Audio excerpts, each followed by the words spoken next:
రోజుకు స్తోత్రం ఛానల్ కి స్వాగతం సుస్వాగతం. ప్రభుం ప్రాణనాథం విభుం విశ్వనాథం జగన్నాథనాథం సదానందవాచం భవద్భవ్యభూతేశ్వరం భూతనాథం శివం శంకరం శంభుమీశానమీడే గలేరుండమాలం తనౌ సర్పజాలం మహాకాళకాలం గణేశాదిపాలం जटाजूटगङ्गोत्तरङ्गैर्विशालम् शिवं शङ्करं शम्भुमीशानमीडे मुदामाकरं मण्डनं मण्डयन्तं महामण्डलं भस्मभूषाधरन्तम् अनादिं ह्यपारं महामोदमारं शिवं शङ्करं शम्भुमीशानमीडे वटादो निवासं महट्टाटहासं महापापनाशं सदा सुप्रकाशम् गिरीशं गणेशं सुरेशं महेशं शिवं शङ्करं शम्भुमीशानमीडे गिरीन्द्रात्मजा संगृहीतात्तदेहं गिरौ संस्थितः सर्वदान्नान्नगेयम् परब्रह्म ब्रह्मादिभिर्वर्ध्यमानं शिवं शङ्करं शम्भुमीशानमीडे कपालं त्रिशूलं कराभ्यं ददानं पदाम्बोजनाम्राय कामं ददानं बलिवर्धयानं सुरानं प्रदानं शिवं शङ्करं शम्भुमीशानमीडे शरच्चन्द्रगात्रं गणानन्दपात्रं त्रिनेत्रं पवित्रं गणेशस्य मित्रम् अपर्णाकलत्रं सदा सच्चरित्रं शिवं शङ्करं शम्भुमीशानमीडे हरं सर्पहारं चिताभो विहारं भवं वेदसारं सदा निर्विकारम् श्मशाने वसन्तं मनोजं दहन्तं शिवं शङ्करं शम्भुमीशानमीडे स्तवं यः प्रभाते नरः शूलपाणे पठेत् सर्वदा भर्गभावानुरता सपुत्रं धनं धान्यमित्रं कलत्रं विचित्रै समाराध्य मोक्षं प्रयाति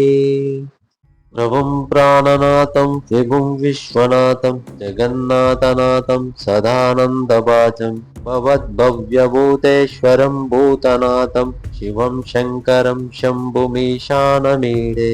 गलेरुण्डमालं तनौ सर्पजालं महाकालकालं गणेशादिपालम् जटाजूटगङ्गोत्तरङ्गैर्विशालम् शिवं शङ्करं शम्भुमीशानमीडे मुदामाकरं मण्डनं मण्डयन्तं महामण्डलं भस्मभूषाधरन्तम् अनादिं ह्यपारं महामोदमारं शिवं शङ्करं शम्भुमीशानमीडे वटादो निवासं महट्टाटहासं महापापनाशं सदा सुप्रकाशम्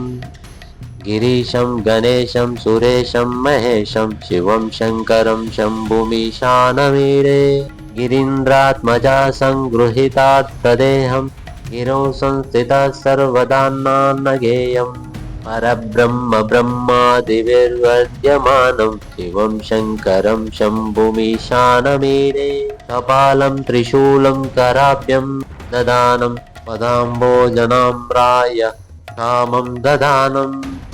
बलिवर्धयानं सुरानं प्रदानं शिवं शङ्करं शम्भुमीशानमीडे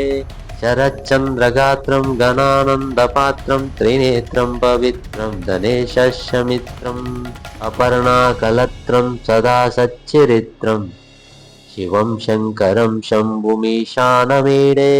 हरं सर्पहारं चिताभो विहारं भवं वेदसारं सदा निर्विकारम् श्मशाने वसन्तं मनोजं दहन्तं शिवं शङ्करं शम्भुमीशानमीडे स्तवं यः प्रभाते नरः शूलपाणे पठेत् सर्वदा भर्गभावानुरता सपुत्रं धनं धान्यमित्रं कलत्रं विचित्रै समाराध्य मोक्षं प्रयाति प्रभुं प्राणनाथं विभुं विश्वनाथं जगन्नाथनाथं सदानन्दवाचं भवद्भव्यभूतेश्वरं भूतनाथं शिवं शङ्करं शम्भुमीशानमीडे गलेरुण्डमालं तनौ सर्पजालं महाकालकालं गणेशादिपालम् जटाजूटगङ्गोत्तरङ्गैर्विशालम् शिवं शङ्करं शम्भुमीशानमीडे मुदामाकरं मण्डनं मण्डयन्तं महामण्डलं भस्मभूषाधरन्तम् अनादिं ह्यपारं महामोदमारं शिवं शङ्करं शम्भुमीशानमीडे वटादो निवासं महट्टाटहासं महापापनाशं सदा सुप्रकाशं गिरीशं गणेशं सुरेशं महेशं शिवं शङ्करं शम्भुमीशानमीडे गिरीन्द्रात्मजा संगृहीतात् प्रदेहं गिरौ संस्थितः सर्वदान्नान्नगेयम् परब्रह्म ब्रह्मादिभिर्वर्ध्यमानं शिवं शङ्करं शम्भुमीशानमीडे कपालं त्रिशूलं कराभ्यं ददानं पदाम्बोजनाम्राय कामं ददानं बलिवर्धयानं सुरानं प्रदानं शिवं शङ्करं शम्भुमीशानमीडे शरच्चन्द्रगात्रं गणानन्दपात्रं त्रिनेत्रं पवित्रं गणेशस्य मित्रम् अपर्णाकलत्रं सदा सच्चरित्रं शिवं शङ्करं शम्भुमीशानमीडे हरं सर्पहारं चिताभो विहारं भवं वेदसारं सदा निर्विकारम् श्मशाने वसन्तं मनोजं दहन्तं शिवं शङ्करं शम्भुमीशानमीडे स्तवं यः प्रभाते नरः शूलपाने पठेत् सर्वदा भर्गभावानुरता सपुत्रं धनं धान्यमित्रं कलत्रं विचित्रै समाराध्य मोक्षं प्रयाति प्रभुं प्राणनाथं विभुं विश्वनाथं जगन्नाथनाथं सदानन्दवाचं भवद्भव्यभूतेश्वरं भूतनाथं शिवं शङ्करं शम्भुमीशानमीडे गलेरुण्डमालं तनौ सर्पजालं महाकालकालं गणेशादिपालम् जटाजूटगङ्गोत्तरङ्गैर्विशालं शिवं शङ्करं शम्भुमीशानमीडे मुदामाकरं मण्डनं मण्डयन्तं महामण्डलं भस्मभूषाधरन्तम्